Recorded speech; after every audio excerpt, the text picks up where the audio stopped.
Shalom pemirsa CB Indonesia, dimanapun pemirsa sekalian berada.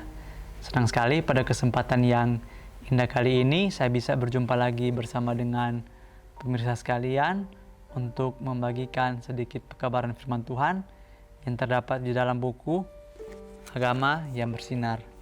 Buku ini dituliskan oleh Nyonya Ellen G. White, dan juga melalui buku ini kita akan disuguhkan suatu cara yang lebih baik yang akan menyingkapkan kepada kita suatu kehidupan yang lebih sederhana dan lebih manis. Semua pembaca akan penuh dengan kegembiraan dan kesukaan, bersinar menyinarkan kasihnya dimanapun kita berada. Nah, jadi saudaraku sekalian, di dalam buku ini terdapat begitu banyak cerita-cerita, kisah-kisah para nabi yang terdahulu, dan juga melalui cerita-cerita tersebut kita bisa mengambil pelajaran-pelajaran yang bisa kita praktekkan di dalam kehidupan kita, sehingga kehidupan kita yang dulunya itu mungkin kurang benar, seiring berjalannya waktu kita bisa memperbaikinya menjadi lebih baik lagi. Dan juga melalui hal tersebut, ketika kita mempraktekkan apa yang berada di dalam buku ini, kita itu bisa menjadi sinar dimanapun kita berada. Pada kesempatan yang indah kali ini, bacaan yang akan saya bawakan terdapat di dalam halaman 343. Tapi sebelum itu, alangkah baiknya apabila saudara sekalian mau untuk mengundang orang-orang di sekitar saudara untuk duduk menonton bersama, sehingga kita bisa sama-sama mendengarkan dan juga mengambil poin-poin penting yang terdapat pada pertemuan kali ini. Judul bacaan kita yaitu Karena berbuat benar membawa kebahagiaan. Saudara juga bisa mengambil Alkitab dan membuka di dalam kitab Amsal 29 ayat 18. Bila tidak ada wahyu, menjadi liarlah rakyat. Berbahagialah orang yang berpegang pada hukum. Nah, jadi di sini dari judulnya dan juga intinya, kita itu harus bersyukur karena Tuhan masih memberi kita hukum-hukum atau larangan-larangan, sehingga melalui hal tersebut kita itu bisa menjadi manusia yang memiliki aturan dan kita bisa menjalani kehidupan kita itu dengan lebih benar lagi. Bayangkan ya, bagaimana apabila kehidupan kita ini tidak ada aturan, maka masing-masing pribadi kita itu akan melakukan sesuatu yang semau kita sendiri. Ketaatan kepada Tuhan adalah tugas pertama orang Kristen. Testimonies for the Church, jilid 4 halaman 610. Orang yang berusaha untuk memelihara hukum Tuhan dari perasaan wajib saja, sebab ia dituntut harus berbuat begitu, tidak akan pernah masuk ke dalam kesukaan dari penurutan. Bila mana tuntutan Tuhan dianggap sebagai suatu beban, sebab ia mengekang kecenderungan manusia, kita bisa mengetahui bahwa kehidupan itu bukanlah suatu kehidupan orang yang beragama. Penurutan yang benar adalah hasil kerja dari satu prinsip di dalamnya. Ia bertunas dari kasih kepada kebenaran, sebab kasih terhadap hukum Tuhan ini dari segala kebenaran ialah kesetiaan kepada penebus kita. Ini akan memimpin kita untuk berbuat hal yang benar, sebab itu adalah benar, karena berbuat benar itu berkenan kepada Tuhan. Diambil dari buku Seri Membina, jilid 5 halaman 68. Nah, jadi saudaraku sekalian, di bagian pertama paragraf ini dikatakan bahwa ketaatan kepada Tuhan adalah tugas pertama orang Kristen. Jadi apabila kita mengaku kita memiliki agama, kita mengaku kita percaya kepada Tuhan, kita mengaku kita sebagai anak-anaknya, maka semuanya itu haruslah kita contohkan melalui ketaatan kita kepada Tuhan. Dan juga janganlah kita hanya berkata kita itu sebagai pengikutnya, tetapi kita itu harus menunjukkannya melalui tingkah laku dan perbuatan kita. Kalau dari judulnya dikatakan bahwa karena berbuat benar membawa kebahagiaan, maka marilah kita berbuat sesuatu yang benar, yang sesuai dengan kehendak Tuhan, sehingga kita itu bisa membuat orang-orang di sekitar kita itu menjadi bahagia karena keberadaan kita di lingkungan tersebut. Orang yang berusaha memelihara hukum Tuhan itu merupakan sesuatu yang wajib. Ia tidak dituntut harus melakukan hal tersebut, dan penurutan terhadap hukum Tuhan itu adalah bukan karena suatu paksaan. Jadi di sini apabila mungkin kita menurut hukum Tuhan karena suatu paksaan, maka itu tidaklah benar, karena Tuhan itu Dia itu Maha Pengasih dan juga Maha Penyayang, sehingga Dia memberikan kuasa memilih kepada kita agar kita itu bisa memilih apakah kita mau untuk melakukan apa yang diperintahkannya atau kita tidak mau untuk melakukan apa yang diperintahkannya. Bila mana tuntutan Tuhan dianggap sebagai suatu beban sebab ia mengekang kecenderungan manusia, kita bisa mengetahui bahwa kehidupan itu bukanlah suatu kehidupan orang yang beragama. Nah, jadi seperti yang saya katakan sebelumnya, ketika kita mengikuti hukum-hukum Tuhan, kita mengikuti perintahnya, maka itu haruslah dari dalam hati kita sendiri. Janganlah ketika kita mengikuti Tuhan karena terpaksa atau karena kita takut akan hukumannya. Jadi contoh bisa saya berikan adalah mungkin ketika kita berada di suatu tempat. Nah, di situ mungkin tempat tersebut memiliki suatu aturan. Nah, tentu saja aturan tersebut pastilah membuat agar tempat itu menjadi sehat, menjadi lingkungan yang benar. Dan apabila kita melanggar aturan tersebut, pastilah kita akan mendapatkan suatu hukuman.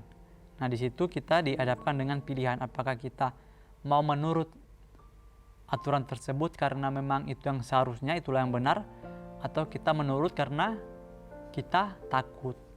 Nah, jadi sekali lagi yang perlu kita ingat adalah apabila kita mau untuk mengikuti Tuhan, marilah kita menurut karena itu merupakan sesuatu yang benar, dan janganlah kita menurut karena kita takut akan hukuman yang akan kita dapatkan bila kita melawan aturan tersebut. Penurutan yang benar adalah hasil dari satu prinsip di dalam diri seseorang. Nah, jadi kita itu harus memiliki prinsip di dalam kehidupan kita. Janganlah ketika kita dihadapkan dengan suatu pilihan yang mungkin agak sulit, kita menggunakan perasaan kita. Karena bisa saja perasaan kita itu menipu kita. Tapi apabila kita menghidupkan prinsip-prinsip Tuhan di dalam kehidupan kita, maka mungkin orang akan melihat kita itu adalah pribadi yang jahat. Tapi ternyata apabila kita sungguh-sungguh mempelajari firman Tuhan, kita mendalaminya, maka otomatis di dalam diri kita ini, kita itu akan menghidupkan prinsip-prinsip kebenaran tersebut. Meskipun prinsip yang kita hidupkan ini mungkin akan berlawanan dengan orang-orang di sekitar kita. Jadi kita itu harus meminta hikmat daripada Tuhan. Apa yang harus kita lakukan? Janganlah kita menggunakan pemikiran kita sendiri atau kita menggunakan perasaan kita untuk mengambil suatu pilihan di dalam kehidupan kita setiap harinya. Kristus memberikan tuntutan kasih kepada semua orang yang untuknya Dia telah memberikan hidupnya. Mereka harus mematuhi kehendak-Nya jika mereka mau menerima sukacita yang telah Dia persiapkan bagi semua orang yang mencerminkan karakter-Nya di atas bumi ini. Testimonies for the Church, jilid 9 halaman 284. Nah, selanjutnya di sini Tuhan itu Dia itu memberikan kasih kepada kita semua.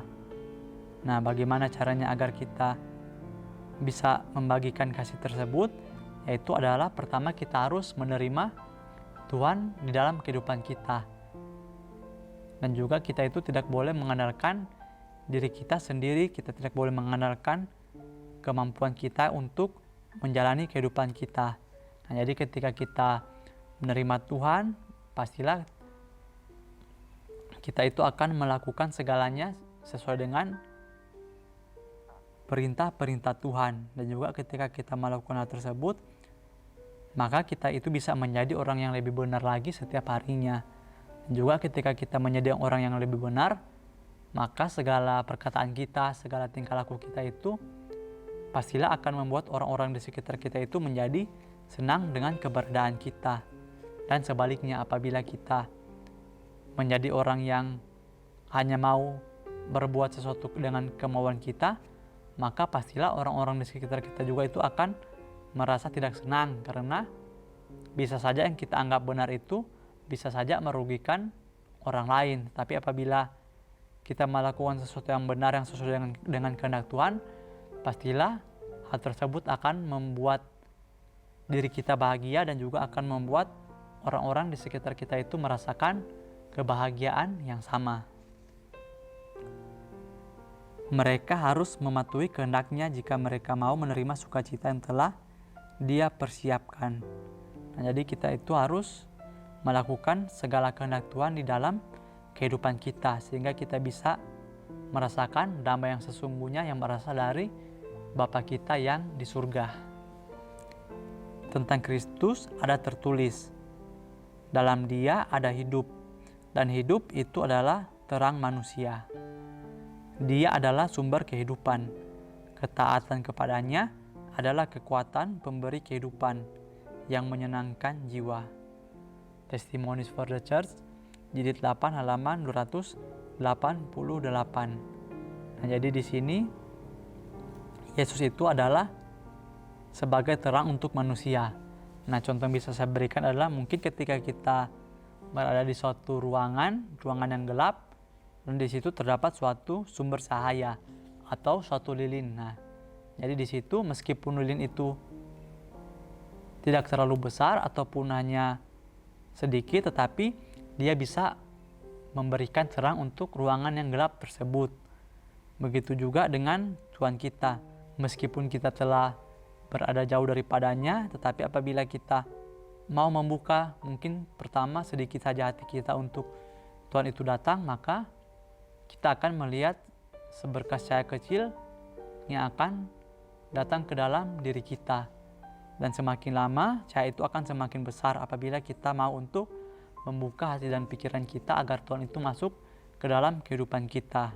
Dan juga apabila kita telah memiliki terang tersebut, marilah kita juga itu menjadi terang untuk orang-orang di sekitar kita.